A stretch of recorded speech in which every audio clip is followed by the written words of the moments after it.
बहुत समय पहले की बात है। महाराष्ट्र के घने जंगलों में डॉली नाम की एक सुंदर सी बतख रहती थी। डॉली दिखने में जितनी सुंदर थी, उसके अंडे उससे भी ज़्यादा सुंदर थे। वो सुनहरे रंग के बड़े अंडे देती थी। एक दिन वहाँ पर एक शिकारी आता है और डॉली की सुंदरता को देखकर मंत्रमुग्ध हो जाता है।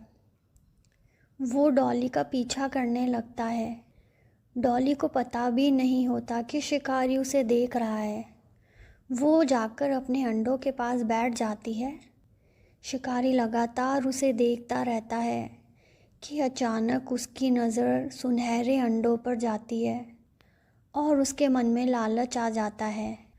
वो सोचने लगता है कि अगर ये अंडे मुझे मिल जाए तो मैं अमीर हो जाऊंगा। मैं इस बतख को अपने घर पर लेकर जाऊंगा और इसके अंडों को बेचकर काफ़ी पैसा कमाऊंगा। ये सोचकर वो मुस्कुराने लगता है। उसके साथ उसका एक नौकर भी था जिसका नाम राम था। राम दिल का बहुत अच्छा इंसान था। वो शिकारी के घर पर कई सालों से नौकरी कर रहा था और शिकारी जो भी कहता उसे उसका हुक्म मानना पड़ता था। शिकारी ने राम से कहा, मुझे ये बतख चाहिए। तुम इसे लेकर हमारे फार्म हाउस पर पहुंचो, मैं तुम्हें वहीं मिलूंगा। इतना कहकर शिकारी वहाँ से चला जाता है। राम ने ऐसा ही किया। राम ने बतख को उठाया और शिकारी के पास लेकर पहुँच गया। शिकारी ने बतख को पिंजरे में डाल दिया और उसके खाने पीने का पूरा ध्यान रखने लगा। और जब बतख सोने का अंडा देती तो वो उसे बेचकर काफ़ी पैसे कमाता था।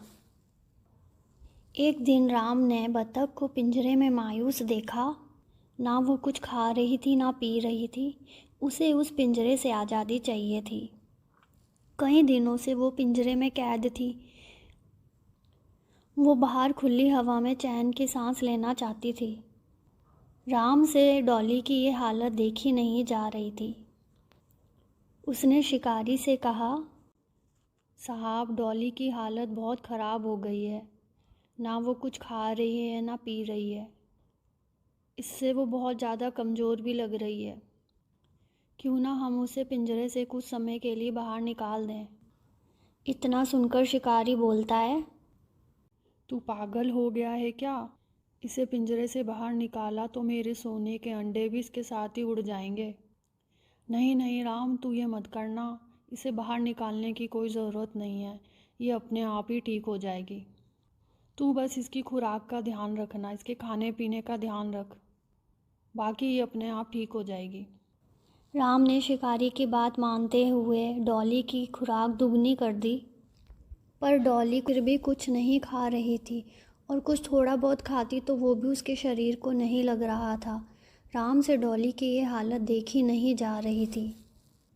डॉली बहुत ही ज़्यादा कमज़ोर हो गई थी। राम चाहकर भी बतख के लिए कुछ नहीं कर पा रहा था। एक दिन शिकारी कुछ काम से शहर के लिए गया तो राम ने बतख को पीछे से कुछ समय के लिए पिंजरे से बाहर निकाल दिया। बाहर निकलते ही डॉली की खुशी का मानो ठिकाना नहीं था। उस दिन मानो डॉली की ज़िंदगी वापस लौट आई हो और वो पहले के जैसे ही चहकने लगी थी। ये देखकर राम भी खुश हो गया। अगले दिन शिकारी शहर से वापस आ गया और राम को डॉली को फिर से पिंजरे में डालना पड़ा।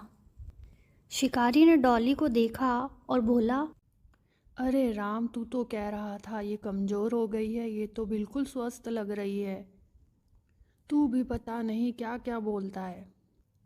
पहले देख लिया कर बोलने से पहले कि बोल क्या रहा है तू। मुझे बेवकूफ़ बना रहा था। राम ने शिकारी को कुछ भी नहीं बताया कि उसने डॉली को कुछ समय के लिए पिंजरे से बाहर निकाला था, वरना उसकी नौकरी चली जाती और उसे डॉली से भी बहुत ही ज़्यादा लगाव हो गया था। वो उसे उदास नहीं देख सकता था। इस तरह डॉली पूरे टाइम पिंजरे में रहती, पर जैसे ही शिकारी कुछ काम से शहर के लिए जाता तो राम उसे बाहर निकाल देता था। राम को डॉली से इतना ज़्यादा लगाव हो गया था कि वो उसे तकलीफ़ में नहीं देख सकता था। वो उसके खाने का भी पूरा ध्यान रखता। वो बाद में खाना खाता, पहले डॉली को खाना खिलाता।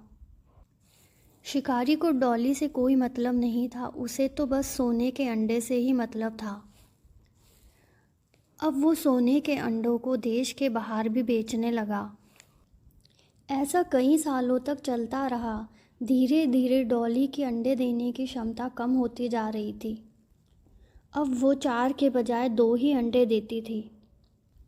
ये देखकर शिकारी को बहुत गुस्सा आया। उसने बतख से कहा, देख डॉली, तुझे 4 अंडों से कम अंडे नहीं देने हैं। अगर तूने 4 से कम अंडे दिए तो मेरा अगला शिकार तू ही होगी। ये सब बातें पास में खड़े राम ने सुन ली। उसे डॉली से लगाव था तो उसने डॉली को वहाँ से निकालने का उपाय सोच लिया। एक दिन जैसे ही शिकारी शहर के लिए गया, उसने डॉली को वहाँ से निकाला और अपने गांव लेकर आ गया। वो डॉली को बहुत प्यार से रखता था और उसके दिए अंडों को बेचता भी नहीं था। जब उन अंडों से छोटे बच्चे निकलने लगे तो राम बहुत खुश हुआ। राम डॉली के बच्चों को बहुत प्यार करने लगा। डॉली ने राम से कहा, राम, तुम्हारे पास इतने पैसे भी नहीं हैं कि तुम मेरे और मेरे बच्चों का ध्यान रख सको। तुम हमें वापस वहीं छोड़ आओ जहाँ से लेकर आए थे। राम की आंखों से आंसू बहने लगे। उसने डॉली की बात मानकर उसे महाराष्ट्र के उन्हीं घने जंगलों में छोड़ दिया। जाते जाते डॉली ने 4 अंडे राम को उपहार के रूप में भेंट किए और उसे अलविदा कहते हुए वहाँ से चली गई। इस कहानी से हमें ये सबक मिलता है, कर भला तो हो भला।